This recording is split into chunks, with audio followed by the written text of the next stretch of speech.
ನಮಸ್ತೆ friends, welcome to my channel. ಇವತ್ತಿನ ವಿಡಿಯೋದಲ್ಲಿ ಹೆಸರು ಕಾಳಿನ ಸಮೋಸ ಮಾಡ್ತಿದ್ದೇನೆ.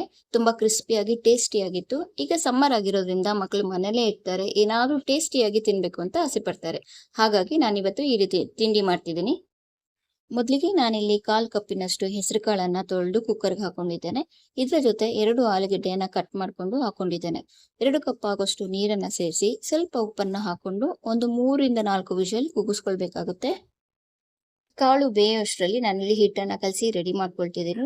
ನಾನಿಲ್ಲಿ ಮೈದಾ ಹಿಟ್ಟನ್ನ ಬಳಸ್ತಿಲ್ಲ, ಅದಕ್ಕೆ ಬದಲಾಗಿ 1 ಕಪ್ ಆಗೋಷ್ಟು ಗೋಧಿ ಹಿಟ್ಟನ್ನ ಹಾಕೊಂಡಿದ್ದೇನೆ. ಮತ್ತೆ 1/4 ಕಪ್ಪಿನಷ್ಟು ಚಿರೋಟಿ ರವೆ ಹಾಕೊಂಡಿದ್ದೇನೆ.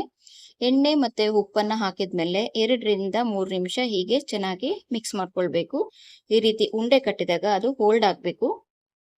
ಈಗ ಬೇಕಾಗುವಷ್ಟು ನೀರನ್ನ ಸೇರಿಸ್ಕೊಂಡು ಚಪಾತಿ ಹಿಟ್ಟು ಏನ್ ಕಲ್ಸ್ಕೊಳ್ತೀವಲ್ಲ ಅದಕ್ಕಿಂತ ಗಟ್ಟಿಯಾಗಿ ಹಿಟ್ಟನ್ನ ಕಲಸ್ಕೊಳ್ಬೇಕಾಗತ್ತೆ.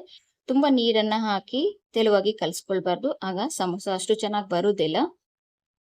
ನೋಡಿ, ಈ ಹದಕ್ಕೆ ಹಿಟ್ಟನ್ನ ನಾನು ಕಲ್ಸ್ಕೊಂಡಿದ್ದೇನೆ.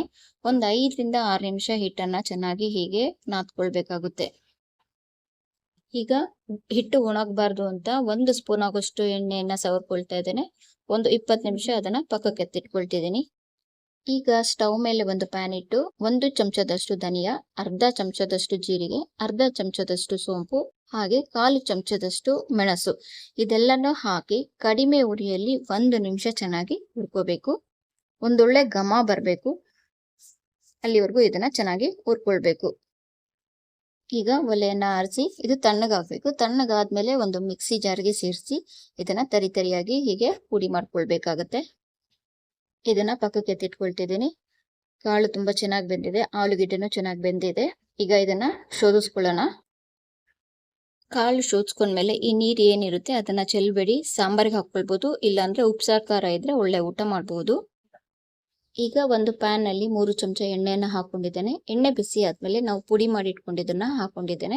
ಈಗ ಒಂದು ಮೆಣಸಿನಕಾಯಿನ ಸಣ್ಣದಾಗಿ ಹೆಚ್ಚಿಟ್ಕೊಂಡಿದ್ದೆ, ಅದನ್ನ ಹಾಕೊಂಡಿದ್ದೀನಿ. ಹಾಗೆ ಅರ್ಧ ಸ್ಪೂನ್ ಆಗೋಷ್ಟು ಶುಂಠಿ ಬೆಳ್ಳುಳ್ಳಿ ಪೇಸ್ಟ್ ಅನ್ನು ಹಾಕೊಂಡು ಕಡಿಮೆ ಉರಿಯಲ್ಲಿ ಇಟ್ಕೊಂಡು ಅದನ್ನ ಫ್ರೈ ಮಾಡ್ಕೊಳ್ಬೇಕಾಗತ್ತೆ. ಬೇಯಿಸ್ಕೊಂಡ ಹೆಸರು ಕಾಳನ್ನ ಸಹ ಸೇರಿಸ್ಕೊಂಡು ಈಗ 2 ರಿಂದ 3 ನಿಮಿಷ ಫ್ರೈ ಮಾಡ್ಕೊಳ್ಬೇಕಾಗತ್ತೆ. ಈಗ ಬೇಯಿಸ್ಕೊಂಡ ಆಲೂಗೆಡ್ಡೆನ ಈ ರೀತಿ ಕಿವುಚ್ಕೊಳ್ಬೇಕಾಗತ್ತೆ. ಇದ್ರ ಜೊತೆಗೆ ಒಂದು 1/4 ಚಮಚದಷ್ಟು ಉಪ್ಪನ್ನ ಸೇರಿಸ್ಕೊಂಡು ಚೆನ್ನಾಗಿ ಮಿಕ್ಸ್ ಮಾಡ್ಕೊಳ್ಬೇಕು. ಈಗ ಇದಕ್ಕೆ ಅರ್ಧ ಚಮಚದಷ್ಟು ಮೆಣಸಿನಕಾಯಿ ಪುಡಿ, ಅರ್ಧ ಚಮಚ ಧನಿಯಾ ಪುಡಿ, ಅರ್ಧ ಚಮಚ ಗರಂ ಮಸಾಲ, ಹಾಗೆ ಮಾವಿನಕಾಯಿ ಪುಡಿ 1 ಸ್ಪೂನ್ ಅನ್ನ ಹಾಕೊಂಡಿದ್ದೇನೆ. ಬ್ಲ್ಯಾಕ್ ಸಾಲ್ಟ್ ನಿಮ್ಮಲ್ಲಿ ಇದ್ರೆ ಹಾಕಿ, ಇಲ್ಲಾಂದ್ರೆ ತೊಂದರೆ ಇಲ್ಲ. ಹಾಗೆ ಒಂಚೂರು ಅರಿಶಿನ ಪುಡಿಯನ್ನ ಹಾಕೊಂಡು ಈಗ ಚೆನ್ನಾಗಿ ಮಿಕ್ಸ್ ಮಾಡ್ಕೊಳ್ಬೇಕಾಗತ್ತೆ. ಮಾವಿನಕಾಯಿ ಪುಡಿ ಇಲ್ಲ ಅಂದ್ರೆ ನಿಂಬೆ ರಸ ಹಾಕೊಳ್ಬಹುದು, ಅದು ಕೂಡ ತುಂಬಾ ಚೆನ್ನಾಗಿರುತ್ತೆ. ಈಗ ಸಣ್ಣದಾಗಿ ಹೆಚ್ಚಿಟ್ಕೊಂಡ ಕೊತ್ತಂಬರಿ ಸೊಪ್ಪನ್ನ ಹಾಕೊಂಡು ಈಗ ಚೆನ್ನಾಗಿ ಮಿಕ್ಸ್ ಮಾಡ್ಕೊಳ್ತಿದ್ದೇನೆ. ಸಮೋಸ ಸ್ಟಫಿಂಗ್ ಈಗ ರೆಡಿ ಆಗಿದೆ. 20 ನಿಮಿಷ ಆದ್ಮೇಲೆ ಹಿಟ್ಟು ಸ್ವಲ್ಪ ಸಾಫ್ಟ್ ಆಗಿದೆ. ಅದಕ್ಕೆ ನಾ ಮುಂಚೆನೆ ಹೇಳಿದ್ದು ಹಿಟ್ಟು ಸ್ವಲ್ಪ ಗಟ್ಟಿಯಾಗಿ ಕಲ್ಸ್ಕೊಳ್ಬೇಕು ಅಂತ. ಸಣ್ಣ ಉಂಡೆ ಗಾತ್ರದಷ್ಟು ನಾನಿಲ್ಲಿ ಹಿಟ್ಟನ್ನ ತಗೊಂಡಿದ್ದೀನಿ. ಇದನ್ನ ಲಟ್ಟಿಸ್ಕೊಳ್ತಿದ್ದೀನಿ. ಓವಲ್ ಶೇಪ್ ಅಲ್ಲಿ ನಾವು ಇದನ್ನ ಲಟ್ಟಿಸ್ಕೊಳ್ಬೇಕಾಗುತ್ತೆ. ತುಂಬಾ ತೆಳುವಾಗಿ ಲಟ್ಟಿಸ್ಕೊಳ್ಬಾರ್ದು. ಮಧ್ಯದಲ್ಲಿ ಹೀಗೆ ಕಟ್ ಮಾಡಿಕೊಂಡು ಕಾರ್ನರ್ಗೆ ನೀರನ್ನ ಹಚ್ಕೋಬೇಕಾಗತ್ತೆ. ನಾನಿಲ್ಲಿ ತೋರಿಸ್ತಿದ್ದೀನಿ ನೋಡಿ, ಈ ತರ ಕ್ಲೋಸ್ ಮಾಡ್ಕೊಳ್ಬೇಕು, ಇಲ್ಲಾಂದ್ರೆ ಎಣ್ಣೆಗೆ ಹಾಕಿದಾಗ ಓಪನ್ ಆಗುತ್ತೆ, ಎಣ್ಣೆ ಫುಲ್ ಹಾಳಾಗುತ್ತೆ. ಮತ್ತೆ ಈಗ ಸ್ಟಫಿಂಗ್ ಏನ್ ರೆಡಿ ಮಾಡ್ಕೊಂಡಿದೀವಿ ಅದನ್ನ 1 ಸ್ಪೂನ್ ಹಾಕೊಂಡಿದ್ದೀನಿ. ಸೈಡ್ ನಲ್ಲಿ ನೀರನ್ನ ಹಾಕೊಂಡು ಹೀಗೆ ಮಧ್ಯದಲ್ಲಿ ಈ ತರ ಕ್ಲೋಸ್ ಮಾಡ್ಕೊಳ್ಬೇಕು. ಈಗ ನೋಡಿ, ಸಮೋಸ ರೆಡಿ ಆಗಿದೆ. ಈ ತರನೇ ಎಲ್ಲ ಸಮೋಸಗಳು ರೆಡಿ ಮಾಡಿ ಒಂದು ಪ್ಲೇಟ್ ನಲ್ಲಿ ಇಟ್ಕೊಳ್ಬೇಕು. ಎಣ್ಣೆ ಬಿಸಿಯಾಗಕ್ಕೆ ಇಟ್ಟಿದ್ದೀನಿ. ತುಂಬಾನು ಬಿಸಿ ಆಗಬಾರ್ದು, ಹಾಗೆ ಕಡಿಮೆನೂ ಇರಬಾರ್ದು. ಹಾಕಿದಾಗ ನಿಧಾನವಾಗಿ ಗುಳ್ಳೆಗಳು ಬರಬೇಕು, ಆಗ ಸಮೋಸನ ಹಾಕ್ಬೇಕಾಗುತ್ತೆ. ಕಡಿಮೆ ಉರಿಯಲ್ಲಿ ನಾವು ಸಮೋಸನ ಫ್ರೈ ಮಾಡ್ಕೊಳ್ಬೇಕಾಗತ್ತೆ. ಬೇಗ ಆಗ್ಲಿ ಅಂತ ಉರಿ ಜಾಸ್ತಿ ಇಟ್ಟು ಫ್ರೈ ಮಾಡಬಾರ್ದು. ಇದು ಗೋಲ್ಡನ್ ಬ್ರೌನ್ ಆಗೋವರೆಗೂ ನಾವು ಫ್ರೈ ಮಾಡ್ಕೊಳ್ಬೇಕಾಗುತ್ತೆ.